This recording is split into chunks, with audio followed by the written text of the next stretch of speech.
저번 영상에서는 부모와 자녀가 좋은 관계를 만드는 법은 아이를 비난하지 말고 칭찬하는 거라는 걸 데일 카네기 인간관계론 책을 통해서 배웠어요. 이 영상을 보시는 우리 부모님들은 아이들에게 칭찬 잘 해주고 계시나요? 보통 어떻게 칭찬을 하시나요? 저 같은 경우에는 입에 밴 칭찬들이 있어요. 아이들 아침에 깨우기 힘들잖아요. 아침에 벌떡 일어날 때 아이고 착해라 착해라 라는 말, 또는 오늘 해야 될 공부를 잘 마친 아이들에게 잘했어, 멋져, 최고야, 뭐 이런 칭찬들을 주로 합니다. 그런데 생각해보면 칭찬하는 게 그렇게 쉽지는 않아요. 어떻게 생각해보면 되게 어려운 것 같기도 해요. 어떤 말이 아이에게 칭찬이 되는 건지, 어떤 칭찬을 해야지 아이에게 도움이 될지를 우리가 고민하고 칭찬하지 않잖아요. 단순히 뭐 잘했어, 멋져, 최고야, 천재야, 똑똑해 등등 이런 말들을 주로 합니다. 그래서 오늘 영상에서는 아이들에게 어떻게 칭찬을 해야 하는지 올바른 칭찬 방법에 대해서 이야기를 해볼까 합니다.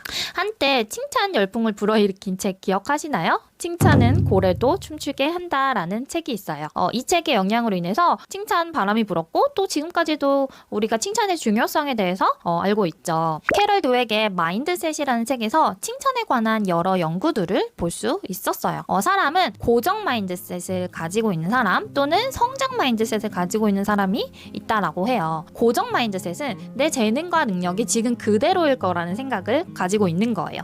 자신의 능력에 대한 한계가 이미 정해져 있기 때문에 노력과 실패에 대해서는 의미가 없다라고 생각하는 사람들이 고정 마인드셋을 가진 사람들이라고 해요. 그리고 성장 마인드셋은 나의 재능과 능력이 발전할 수 있다라는 생각을 하는 거예요.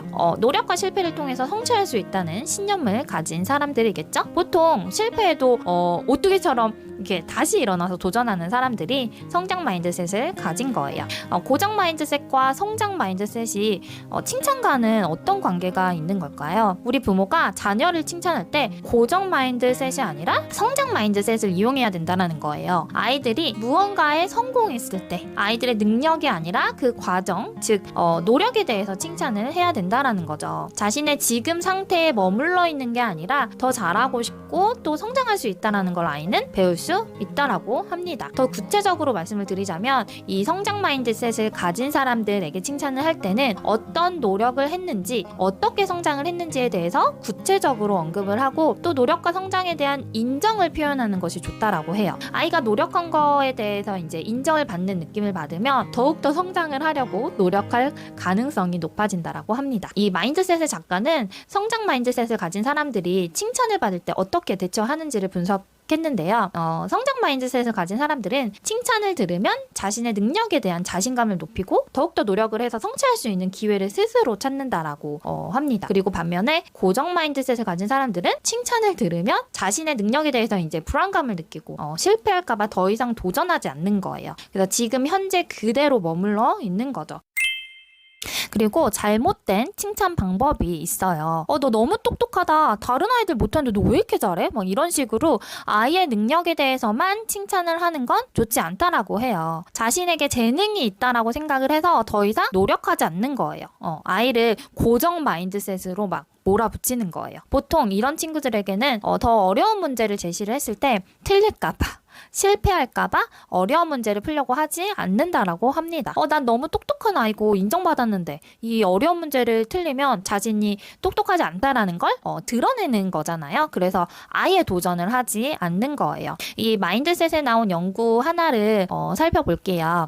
자기 자신을 평가할 수 있는 나이가 되자마자 어떤 아이는 도전을 두려워하고 똑똑하다는 소리를 듣지 못할까봐 걱정하게 됩니다. 수천 명의 사람들을 미취학 아동 때부터 연구하고 지켜봐온 저는 너무나 많은 이들이 배울 수 있는 기회를 거부하는 모습을 보고 놀라지 않을 수 없었습니다. 4살배기 아이들에게 선택지를 주는 실험을 한 적이 있습니다. 조각 퍼즐 맞추기를 하는데 이미 풀어본 쉬운 퍼즐과 한 단계 더 어려운 퍼즐 중에서 어느 쪽을 풀어볼지 선택하는 실험이었어요. 그 어린 나이에도 자질은 변하지 않는다는 고정 마인드셋을 가진 아이들은 보다 쉬운 쪽에 집착했습니다. 마치 똑똑한 아이는 실수하지 않아요 라고 말하는 듯 했어요. 하지만 더 똑똑해질 수 있다고 믿는 성장 마인드셋의 아이들은 그런 선택을 하게 한 자체를 의아하게 여겼어요. 왜 그런 걸 물어봐요?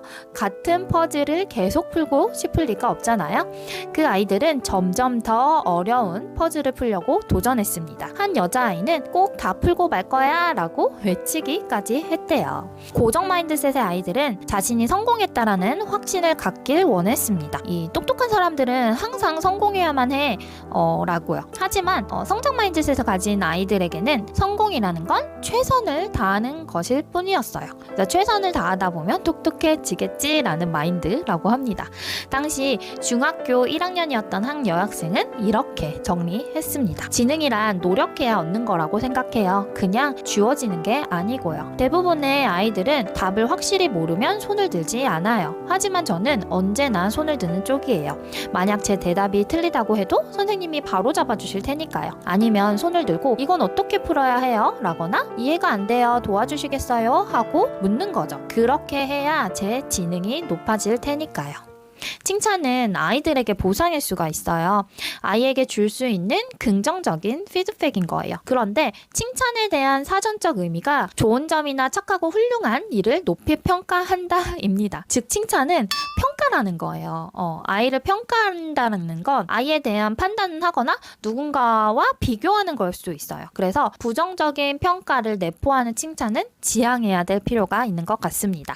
예를 들어서 열심히는 하는 것 같은데 집중력이 더 좋으면 좋겠다 라고 하는 건 열심히 한다라는 칭찬인 건지 집중력이 나쁘다는 비난을 하는 건지 알 수가 없잖아요. 이런 칭찬은 이제 아이들에게 부정적인 효과가 있는 거죠. 다른 사람들은 그렇게 잘하지 않았는데 넌 진짜 잘한다. 뭐 이런 비교적인 칭찬은 다른 사람들과 비교해서 남들은 못하는데 너는 잘해 라는 암시가 있기 때문에 부정적인 느낌을 줄 수가 있어요. 칭찬을 할 때는 누군가와의 비교가 아니라 우리 아이에 대한 직접적인 칭찬이 부정적인 느낌이 없이 아이가 느끼기에 동기부여가 될 수 있는 아이를 기쁘게 하는 방법인 것 같아요.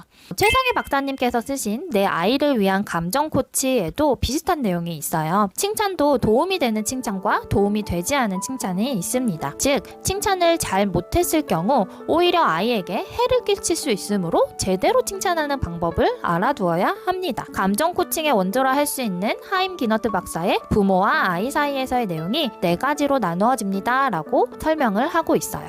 첫 번째는 성격이나 인격에 대해 칭찬하지 않는다. 둘째, 결과보다는 노력이나 행동에 대해서 칭찬한다. 셋째, 적절한 타이밍에 칭찬한다. 넷째, 칭찬의 이유를 구체적으로 설명한다 입니다.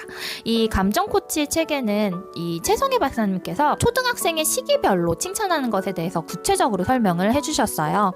초등학교 1, 2학년은 본격적으로 사회성이 발달하기 시작하는 시기이기 때문에 규칙적인 놀이를 좋아하지만 또 경쟁심이 많아서 게임을 할 때 이기고 싶어하는 자기 주장이 굉장히 강한 모습이 있다라고 해요. 진짜 저희 아이들 보면 그런 것 같아요. 이 친구들에게나 다른 사람에게 인정받고 싶어하는 마음이 큰 건데요. 그래서 이 시기에는 아이들에게 많은 관심을 주는 것이 필요한 것 같아요. 그리고 초등학교 3, 4학년 때는 옳고 그름을 스스로 생각할 수 있게 도움이 필요한 시기라고 합니다. 전두엽이 발달하는 시기라서 스스로 계획을 세울 수 있고 자기 의지로 결정하고 싶어 할 때라고 해요. 실수나 실패에 대해서 스스로 평가할 수 있고 또 옳고 그른 것에 반응을 할 수 있는 아이기 때문에 아이들의 의견을 존중해야 된다고 합니다. 그래서 충분한 대화를 통해서 아이들이 스스로 옳고 그름을 판단하고 결정할 수 있도록 우리 부모가 도와줘야 할 것 같아요. 마지막으로 초등학교 5학년, 6학년 시기에는 이제 슬슬 반항이 시작되는 시기입니다. 어른들의 말을 따르기보다는 자기 방식대로 하고 싶어 하기도 하는데 또 반대로는 어른들의 관심과 지지를 기대하는 이중성이 보이는 시기라고 해요. 그래서 이때는 사춘기가 시작할 수 있기 때문에 아이들의 감정을 읽는 것이 중요하고 이 감정 기복이 심하고 불안정한 시기이기 때문에 섣불리 조언을 하는 것도 쉽지 않다라고 해요. 그래서 아이들에게 안정감을 주고 믿음을 주는 것이 아이들에게 도움이 되지 않을까 싶습니다. 그 무엇보다도 중요한 건 아이들에게 칭찬과 격려를 아끼지 말아야 될 것 같아요. 오늘 영상에서는 아이들에게 칭찬을 잘하는 방법에 대해서 이 마인드셋과 내 아이를 위한 감정 코치 이 2권의 책에서 알아봤어요. 제가 이 영상을 준비하면서 보면서 이 책을 여러 권 훑어봤는데요. 제가 내린 결론은 의미 없는 칭찬은 불필요하다입니다. 아이가 이제 자기 의지대로 하는 것이 아니라 칭찬받고 싶어서 이제 무의미한 행동을 할 수 있을 것 같다라는 생각을 했어요. 굳이 뭐 잘한다, 똑똑해, 멋져 뭐 그런 칭찬이 아니라 아이와 함께 있을 때 아이에게 충분히 관심 갖고 지켜보면서 아이와 즐거운 소통을 하는 것이 칭찬보다는 오히려 좋은 역량이 되지 않을까라는 생각을 해봤어요. 어쨌든 가장 중요한 건 아이가 진짜 잘한 점에 대해서는 구체적으로 적당히 칭찬해야겠다라는 결론을 내렸습니다. 이 영상을 시청하신 우리 부모님들도 오늘 하루 아이와 함께 대화하시면서 이런 점은 이래서 잘했어 라고 칭찬 한마디 해주시는 건 어떨까요? 끝까지 시청해주셔서 감사합니다. 영상이 유익하셨다면 좋아요와 구독 버튼 눌러주시면 감사합니다. 알림 설정도 해두시면 저만의 인사이트 들어보실 수 있습니다. 감사합니다.